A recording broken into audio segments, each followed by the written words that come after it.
Hi everyone and welcome back to my YouTube channel. I know I haven't made a video in literally forever, but since we're kind of in quarantine at the minute, I thought it could be fun to make a little video on beer.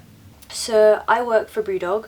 I love everything beer. I just adore it so much. I breathe beer. I love it so much.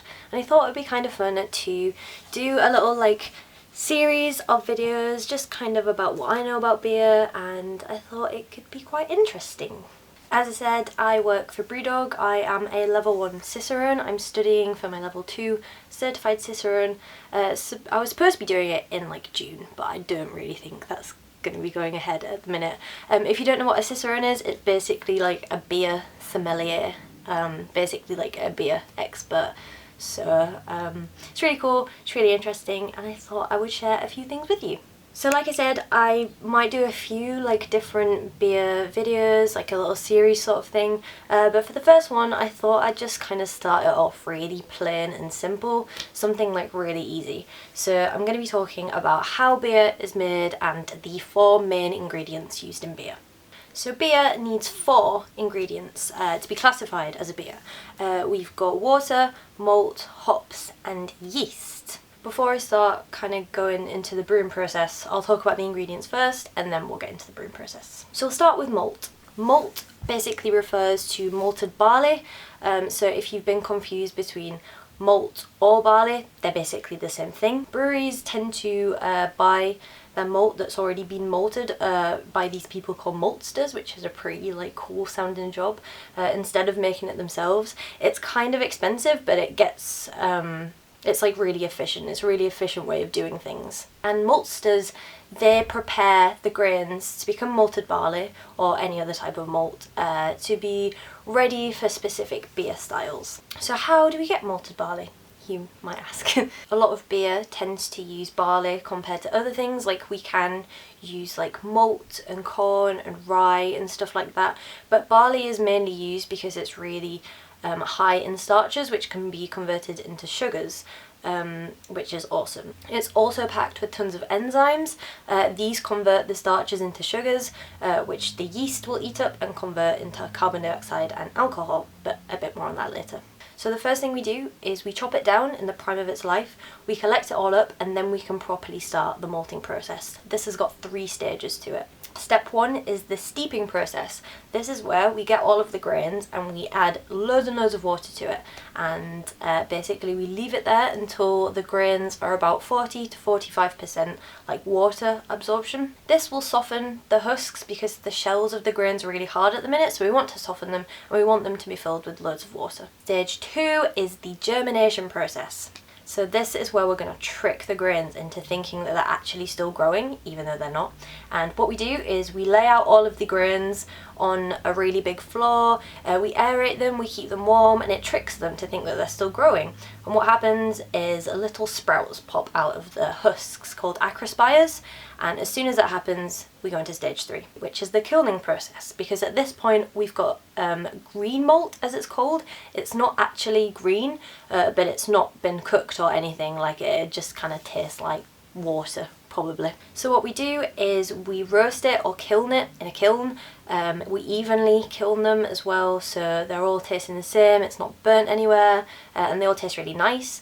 You can sort of kiln the malts to different degrees, so if you want in a lager, you want in a nice pale colour to it, you get in a Pilsner malt. If we were making an English ale, we'd kind of want to make it an amber colour, so we'd be looking to make a Munich malt or a Vienna malt. And if we're wanting to make a really nice dark porter, we want it to be a really dark malt, want it to be really chocolatey and roasty, so we're looking at a caramel or a brown malt, etc, etc. Like I said, you can use other types of grains. You don't just have to use barley, you can use wheat and corn and rice and rye and a whole load of stuff, but barley is really good because it has loads of the starches. There is so much information about malts, and I'll probably do another video on it in the future, but that's all I'm going to say for now. So we'll move on to our second ingredient, which is hops. When I do beer schools at Brewdog, everyone always knows that hops are in a beer, and I think that they think it's the main ingredient, even though There isn't really a main ingredient, they all work together, they all make something amazing together. Hops are basically a flower, they're grown on vines, not vines. I like to think beer vines. They're traditionally known as the Humulus lupulus, and they are the cousin to the cannabis plant, but they don't have the same psychedelic effects. However, back in the day, they kind of used to use hops for like relaxing natural remedies. So if you've ever had a really strong IPA or something like that, you'll kind of feel relaxed afterwards because it has really nice relaxing tendencies to it. Fun fact. Hops are added to the beer to add bitterness and add aroma. They're packed full with loads of alpha acids, and when we boil these into the beer, they are released and they create really nice sort of bittering flavours. They're also really good for like preservatory needs, which is how the IPA was invented. Usually hops are added into the beer as pellets, just because it's easier to get them in and out, but you can also just add the whole little kernel in there as well.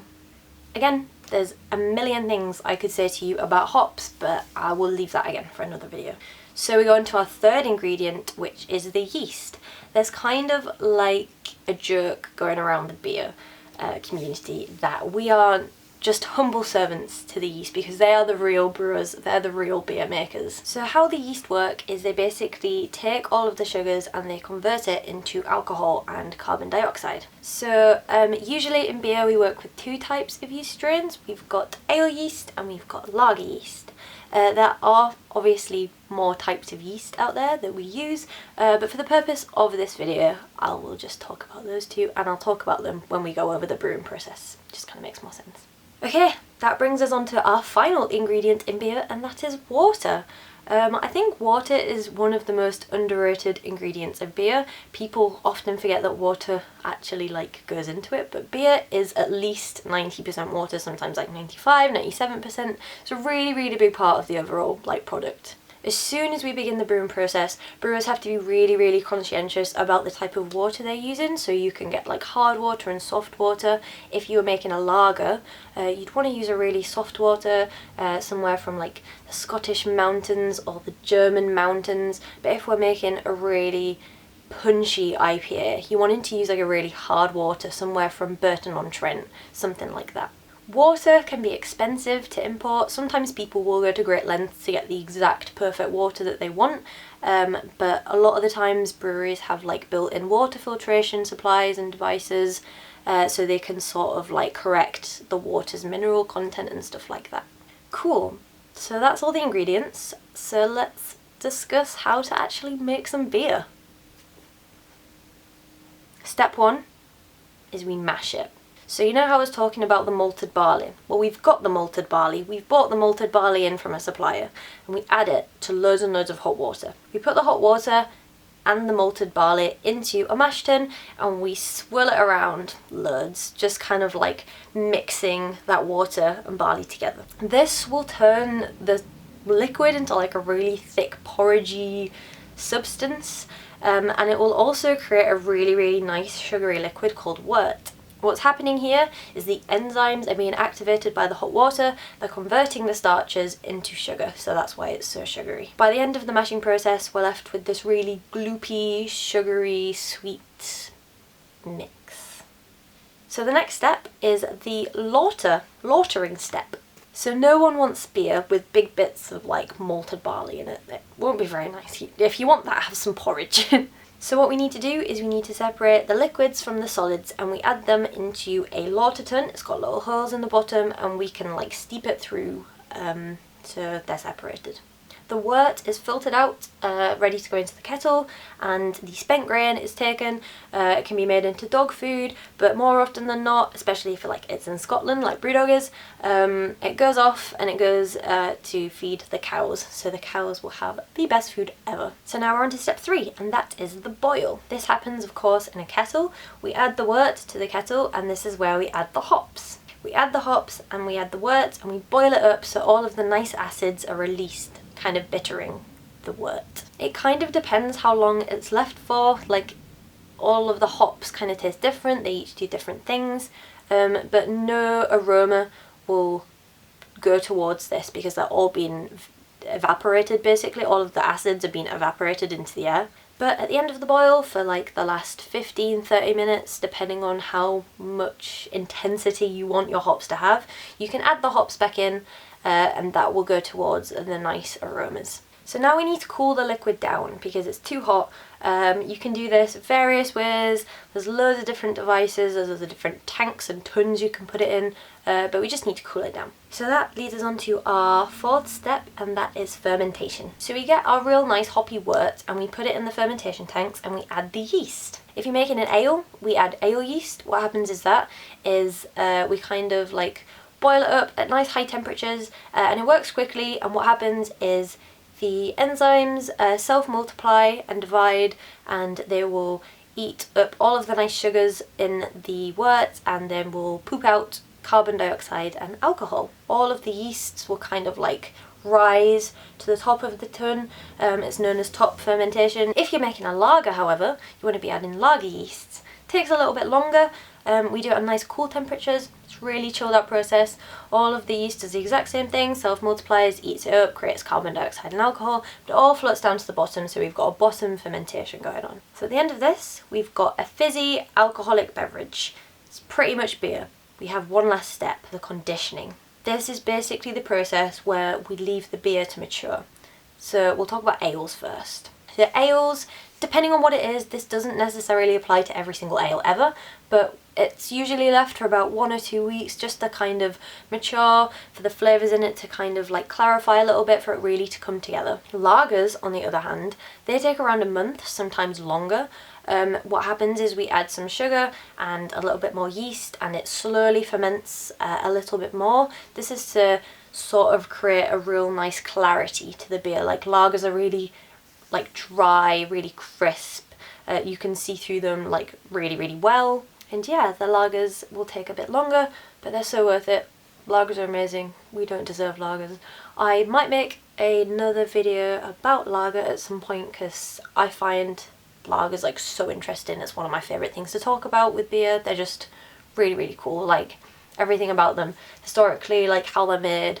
I just find it really interesting, so I might do that at some point, but we'll see. Cool. So after that, you're pretty much done. You're ready to like package up your beer however you want. You can put it in some bottles, you can put it in a keg or a cask, whatever you want. It's basically ready to go and for the world to drink it. So thank you so much for watching. I hope that made sense. I hope that was interesting. I hope you got to learn a little bit about beer today.